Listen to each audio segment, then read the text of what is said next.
Ya. Lalu itu beliau mengatakan man ba'a jilda udhiyatihi fala udhiyata lahu.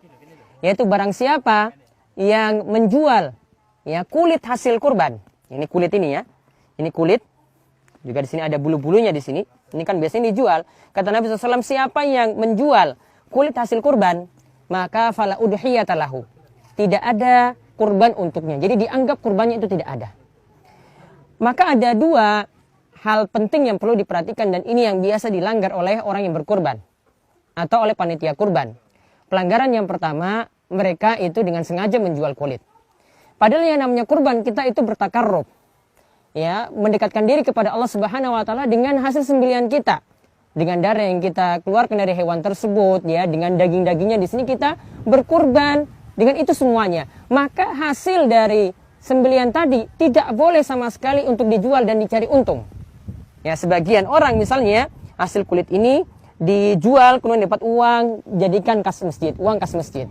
Atau kulit ini dijual, ditukar lagi dengan kambing, dibarter dengan satu kambing. Kulitnya misalnya banyak, ditukar lagi untuk satu kambing, ya, kemudian disembelih lagi mungkin untuk makan-makan panitia. Itu pun juga tidak dibolehkan.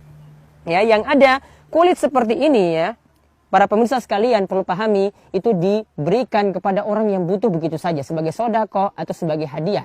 Ya, tidak boleh sebagai upah juga bagi tukang jagal. Maka pelanggaran yang kedua yang dilanggar biasanya hasil dari sembelihan, daging-dagingnya yang ada di sini, ya, daging-dagingnya yang ada itu juga biasanya dijadikan hak khusus bagi tukang jagal. Ini juga tidak dibolehkan.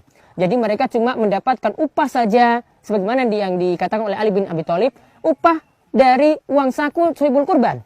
Tidak boleh diambil dari daging kurban, mereka diistimewakan dengan diberikan misalnya secara khusus kepalanya, secara khusus, ya, bagian kakinya atau bagian-bagian tertentu yang ini dianggap sebagai upah.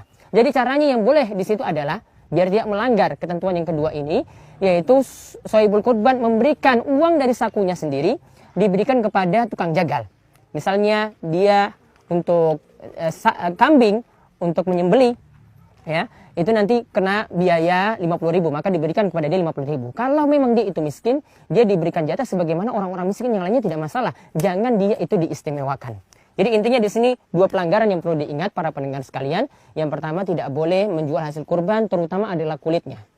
Ya, mau ditukar pun dengan kambing tidak boleh, dijual begitu saja juga tidak boleh. Kemudian yang kedua, tidak boleh tukang jagal diberi upah dari hasil kurban. Karena kalau diberi upah itu sama saja kita mengeluarkan iwat.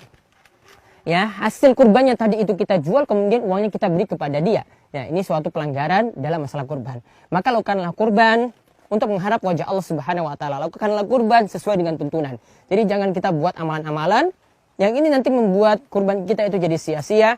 Maka ikutilah tuntunan Nabi. Janganlah kita itu langgar apa yang telah beliau tentukan. Dan ingatlah kata Nabi SAW, man amila amalan laisa alaihi amruna fawaraddun. Siapa yang melakukan suatu amalan yang tidak ada tuntunan dari kami, maka amalan tersebut itu tertolak. Maka ini yang harus kita perhatikan dalam masalah pemanfaatan hewan kurban, dari kulit, dari dagingnya macam-macam, ya. Intinya kita murni melakukannya karena ibadah. Jadi itulah tuntunan yang mesti kita ikuti. Ya, demikian, wabillahi taufiq wal hidayah. Wassalamualaikum warahmatullahi wabarakatuh.